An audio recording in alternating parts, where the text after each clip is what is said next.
성령의 기름 부음을 보여주는 것은 방언과 성령의 9가지 은사로 한정되어 있는데 마지막 날 기름 부음의 모습을 보면 매우 독특합니다. 3가지 핵심 단어를 보여줄 것입니다. 자, 이 3가지 핵심 단어에 유의하십시오. 첫 번째는 애언, 두 번째는 환상, 세 번째는 꿈. 이 3가지는 애언의 종류입니다. 마지막 날 기름 부음을 애언적인 기름 부음이라고 합니다. 기름 부음이 당신에게도 임할 때 방언을 말할 뿐만 아니라 영적 눈이 열려 환상을 보고 꿈을 꿀 것이라고 기록되어 있습니다. 마지막 때를 위한 특별한 기름 부음이 중요한 역할을 하는 이유는 계시록 10장 11절에 잘 나타나 있습니다. 계시록에는 말세 우리가 한 가지 중요한 일을 할 것이라고 알려줍니다. 그것은 무엇입니까? 내가 많은 백성과 나라와 방언과 임금에게 다시 애언하여야 하리라 하더라. 그 일은 여러분이 많은 민족과 방언에 애언해야 한다는 것입니다. 오늘날 우리 교회에서 매우 흔한 애언의 은사는 목사나 선지자가 와서 젊은이들에게 너희에게 애언해 주겠다. 심지어 너희 가정에 대해서 애언해 주겠다. 하나님이 너희에게 무슨 복을 주시든지 이는 곧 덕을 세우는 것과 서로 애언하는 것이다. 이는 단순한 애언의 은사입니다. 고린도전서 14장 3절에 보면 서로 애언하는 것이니라. 오늘날 세상에 있는 소위 선지자들의 기름 부음을 잘 연구하면 그들의 모든 은사는 지역 교회에만 국한되어 있습니다. 지역 교회 안에 있는 모든 사람들은 지역 신자들에게만 애언을 했습니다. 여기에 오십시오. 선지자가 말하고 있습니다. 부르심을 받은 사람이 너무 흥분하여 예스, 예스라고 말합니다. 하나님의 사람, 선지자가 애언을 하고 신자들이 말할 때 선지자는 흥분하여 애언하고 있는 사람에게 머니, 돈을 달라고 합니다. 맞습니까? 매우 슬프게도 오늘날 얼마나 타락했습니까?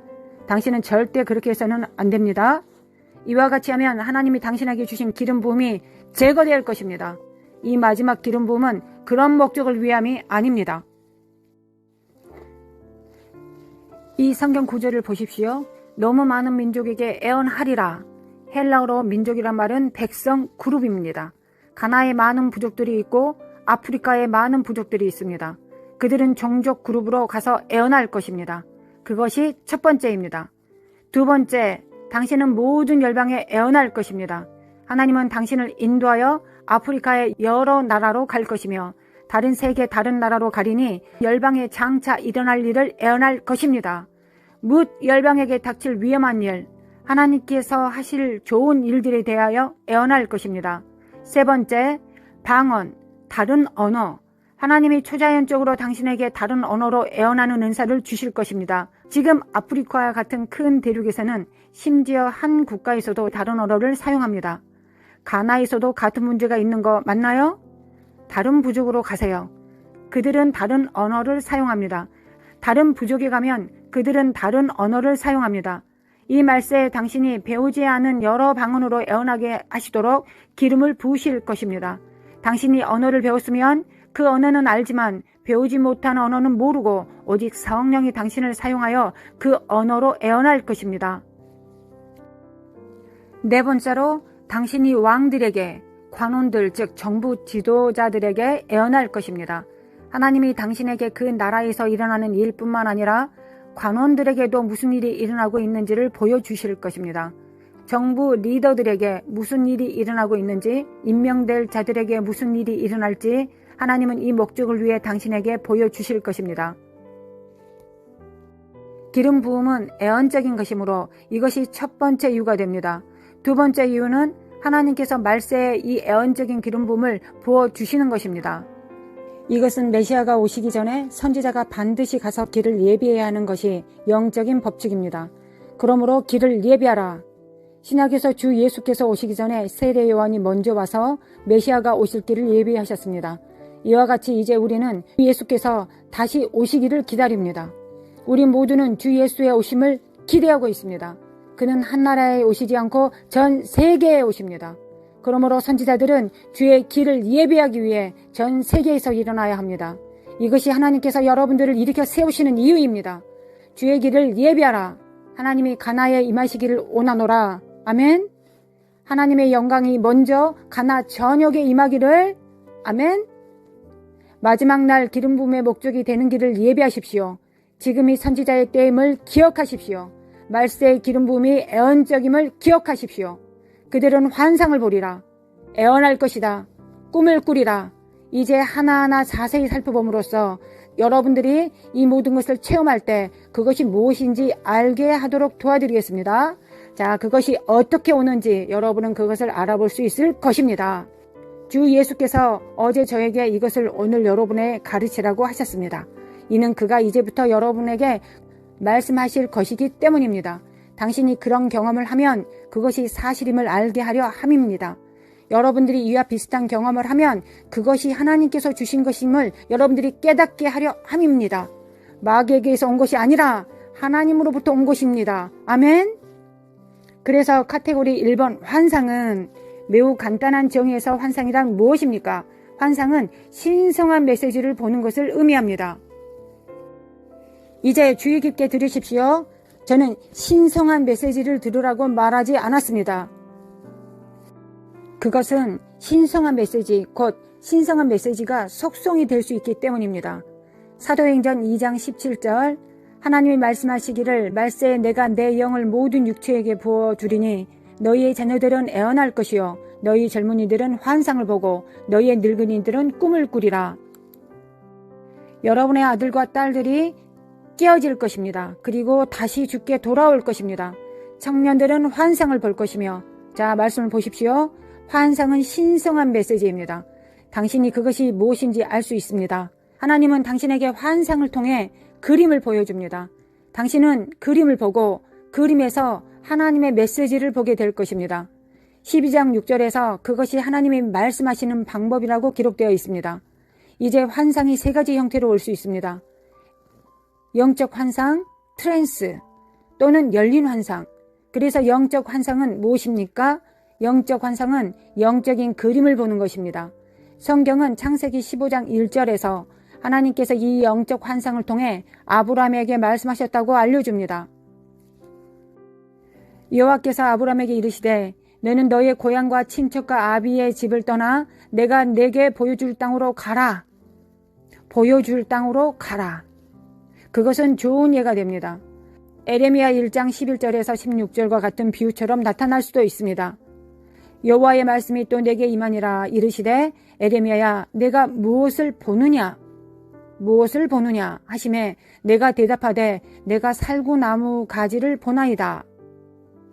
당신이 이 구절들을 읽으면 에레미야에게 초등 수준의 사진을 보여주었고 하나님은 에레미야에게 무엇을 보느냐고 물어보십니다. 아주 주의 깊게 보라고 하셨습니다. 살구나무를 봅니다. 많은 나무가 보일 수도 있습니다. 그런데 애언자가 사진을 볼 때, 애언자가 그림을 볼 때 잘 보아야 할 한 가지를 기억하십시오. 딱 한 가지를 잘 보아야 합니다. 모든 세부 상황에는 의미가 있기 때문에 매우 주의 깊게 살펴보아야 합니다. 제가 가나와 코뿔소의 지도를 보았다고 공유한 첫날을 좋은 예로 보여드리겠습니다. 당신에게 보여드렸을 때 저는 단지 가나와 코뿔소를 본다고 말한 것이 아니라 4마리의 코뿔소가 있다는 것을 분명히 여러분들에게 말해드렸습니다. 그 다음은 그들이 어떤 위치에 있는지도 보여주셨습니다. 남동, 북동, 남서, 북서 위치를 아는 것도 매우 중요합니다. 그리고 그들은 어떻게 보였습니까? 머리를 아래로 향하게 하여 똑바로 쳐다보지 않는 것처럼 보였습니다. 환상에서 모든 세부 상황을 보는 것은 매우 중요합니다. 제가 이런 것을 보았다, 저런 것을 보았다 말할 수는 없습니다. 아마도 2-3번은 그런 말을 한 적이 있는지 모르겠습니다. 그러나 자세히 보아야 합니다. 왜냐하면 당신의 영적인 눈이 열리기 때문입니다. 가나의 국기를 볼 때 3가지 색상을 모두 볼 수 있습니다. 자세히 볼 수 있기 때문에 자세히 설명합니다. 3가지 색상뿐만 아니라 중앙의 별을 볼 수 있습니다.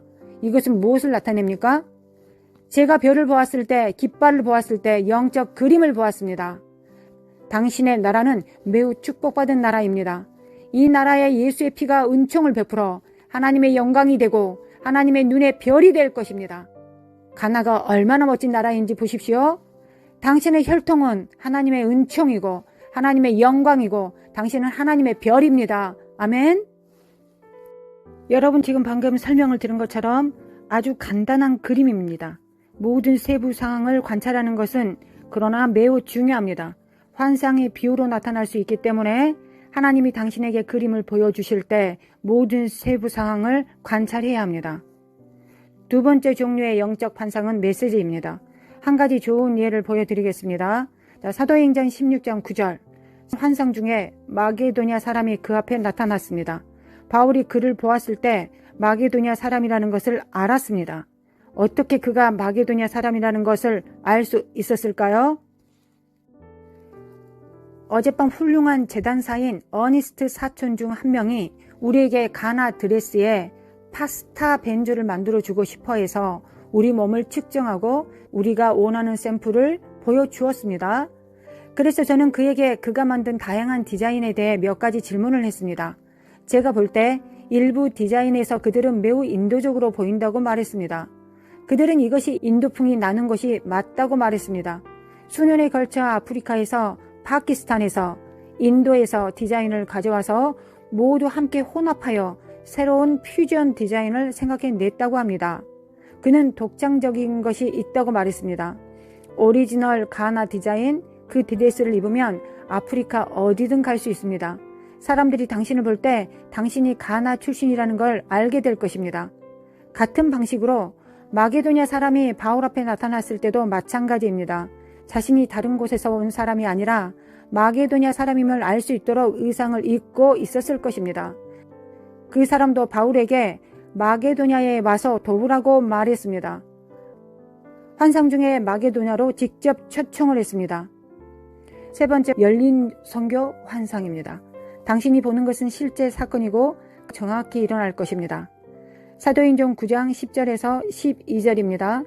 그때 다메섹에 아나니아라는 제자가 있더니 주께서 환상 중에 불러 이르시되 아나니아야 하거늘 대답하되 주여 내가 여기 있나이다 하니 주께서 이르시되 일어나 직가라는 거리로 가서 유다의 집에서 5사람 사울이라는 사람을 찾으라. 그가 기도하는 중이니라. 그가 아나니아라 하는 사람이 들어와서 자기에게 안수하여 다시 보게 하는 것을 보았느니라 하시거늘. 제자가 기도하고 있었는데 환상 중에 작은 거리를 보았고 직가라 하는 거리 이름도 분명히 보았습니다. 집안에 한 눈먼 사람이 무릎을 꿇고 기도하고 있었습니다. 그것이 그가 본 환상이었고 하나님이 그에게 말씀하셨습니다. 아나니아는 일어나 직가라는 거리로 가라. 거기서 사울을 보리니 기도하고 있다고 하셨습니다. 사울도 아나니아가 와서 안수하는 환상을 보았습니다. 하나님이 가라사대 가서 그에게 안수하고 그의 장래 일을 애원하라 하시니 아나니아가 일어나 내려가서 다메섹에서 직가라 하는 거리를 발견하고 들어가니 바울이 있는 집을 발견했습니다. 사울이 무릎을 꿇고 기도하는 것을 발견했습니다. 이것을 열린 환상이라고 합니다. 그것은 환상이 아니라 실제 일어날 사건들을 봅니다. 이제 영적 환상 두 번째입니다. 트랜스라는 두 번째 환상은 무엇입니까? 트랜스란 당신이 잠든 것처럼 보이지만 잠을 자고 있지 않은 상태입니다. 당신의 육체적 감각은 아무 반응이 없습니다. 육체는 정지된 것 같고 당신의 마음은 깨어있는 상태입니다. 당신은 잠자는 상태처럼 보이나 잠자는 것이 아니라 당신은 기도하는 자세를 취하고 있지만 잠을 자지는 않습니다. 이러한 가르침 후에 당신의 교회로 돌아가서 잠들었으면서 목사님께 저는 트랜스 상태에 있어요 라고 말하지 마십시오. 그리고 당신이 학교에 갈 때 같은 것을 말하지 마십시오. 오 선생님 저는 트랜스 상태에 있습니다. 저를 방해하지 마세요. 그렇게 하지 마십시오. 트랜스는 모든 육체적 감각이 정지된 상태입니다. 당신 주변의 자연적 영역을 전혀 의식하지 않지만 모든 영적 감각은 매우 활동적이며 매우 경계를 하고 있는 상태입니다. 당신은 자연적 감각보다 당신의 영적 감각으로 영적 세계를 더 잘 알고 있습니다.